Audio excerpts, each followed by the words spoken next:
Assalamualaikum warahmatullahi wabarakatuh.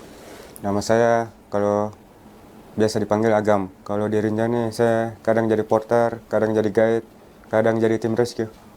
Ke Gunung Rinjani itu sekitar 574 kali. Kalau ke puncak tok sekitaran terakhir saya catat itu 352 ke puncak.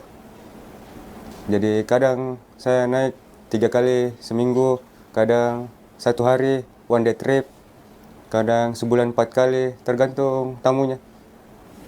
Kalau di Rinjani sebenarnya tidak ada bosannya naik. Jadi meskipun saya tidak bawa tamu, kadang lagi boring di bawah, liburannya ke Rinjani juga. Saya naik ke Rinjani pertama 2011.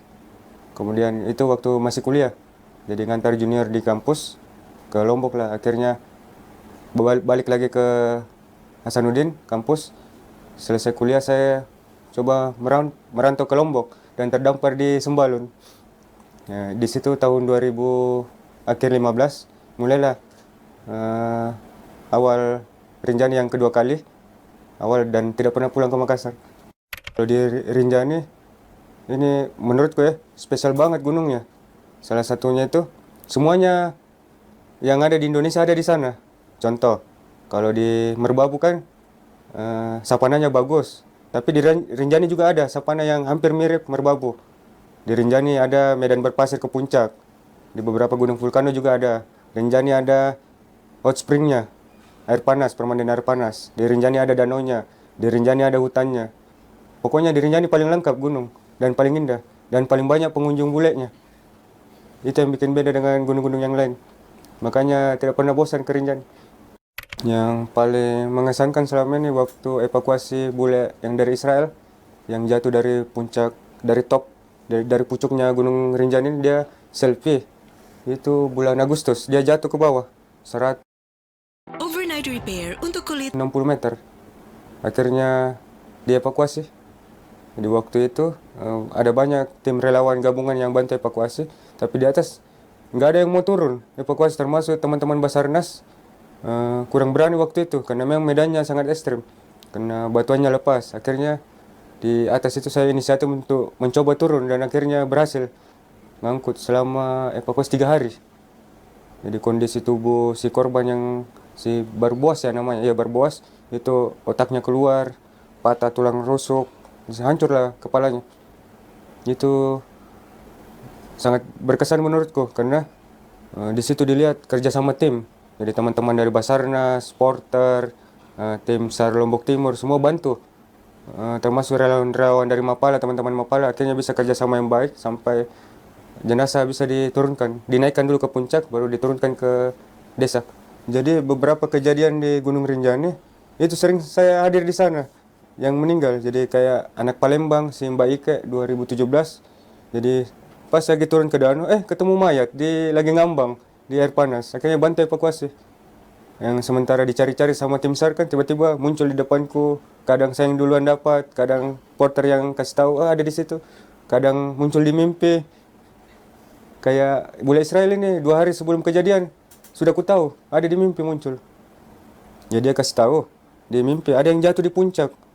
Jadi tiba-tiba terbangun saya. Panjang mimpiku sekitaran setengah lama itu kronologinya di mimpi. Ku kasih tahu lah kawan di samping, mimpi saya segini gini. Akhirnya saya lupa. 2 hari kemudian naik ke Rinjani sama kejadian yang cerita sama si kawan ini. Kebetulan sama-sama bantu evakuasi.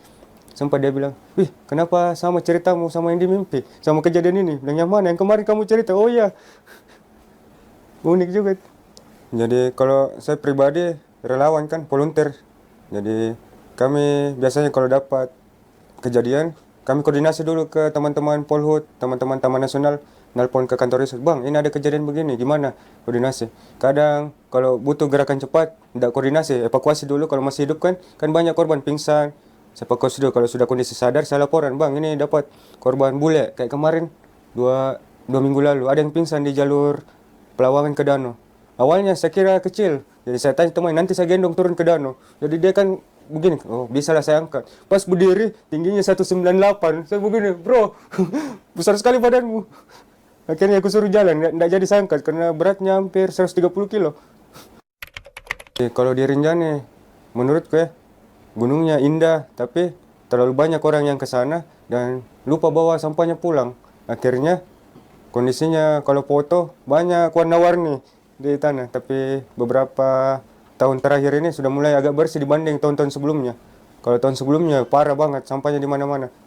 Tapi sekarang kalau apa namanya, hampir tiap minggu dibersihkan kan, dan agak bersih lah. Kadang memang kondisinya ketika teman-teman baru turun, sampah ini dibawa lari sama monyet.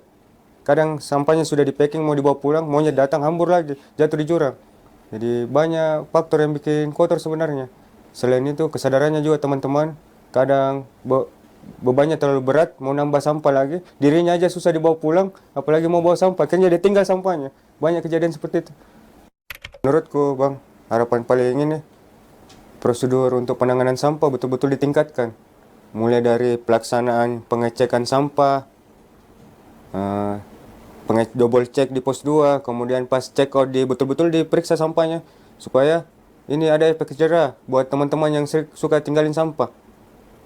Kayak itu untuk sampah. Kemudian untuk safety betul-betul perlengkapan diperiksa juga. Kayak betul tidak ada sleeping bag-nya. Kadang teman-teman naik Rinjani nggak bawa sleeping bag, akhirnya kedinginan di atas. Beruntunglah sekarang ada shelter emergency dan lain-lain, akhirnya banyak bisa digunakan teman-teman untuk berlindung. Iya, kalau menurutku teman-teman kalau mau mendaki, pertama patuhi prosedurnya, SOP-nya. Jadi paling tidak kalau belum pernah ke Gunung Rinjani, sebaiknya pakai guide atau porter biar aman di perjalanan. Kemudian betul-betul perhatikan safety. Kadang teman-teman lupakan itu perlengkapan. Kadang bawa tenda, pas mau pasang premnya nggak sama. Akhirnya datang hujan, banjir tendanya. Dan mereka lupa bawa jas hujan, hal-hal kecil tapi itu membahayakan. Kadang ke puncak nggak bawa headlamp. Banyak saya temuin bule-bule naik ke puncak malah pakai iPhone senternya. Yang iPhone kan cepat lowbat. Jadi baru setengah perjalanan sudah mati baterai handphonenya. Sudah, akhirnya mereka balik kanan lagi. Tunggu pagi dulu baru turun. Itu kondisi kalau bagus. Kalau keadaan angin kencang atau badai, jadi jatuhnya dievakuasi lagi. Jadi itu menurutku teman-teman kalau mau naik gunung perhatikan paling pertama safety. Karena kasihan juga teman-teman relawan yang stay. Kebetulan di Rinjani kan banyak teman-teman volunteer dari porter, guide yang bisa saja berubah kapan saja jadi potensi SAR. Kasihan karena kalau ada kejadian pasti mereka turun tangan lagi.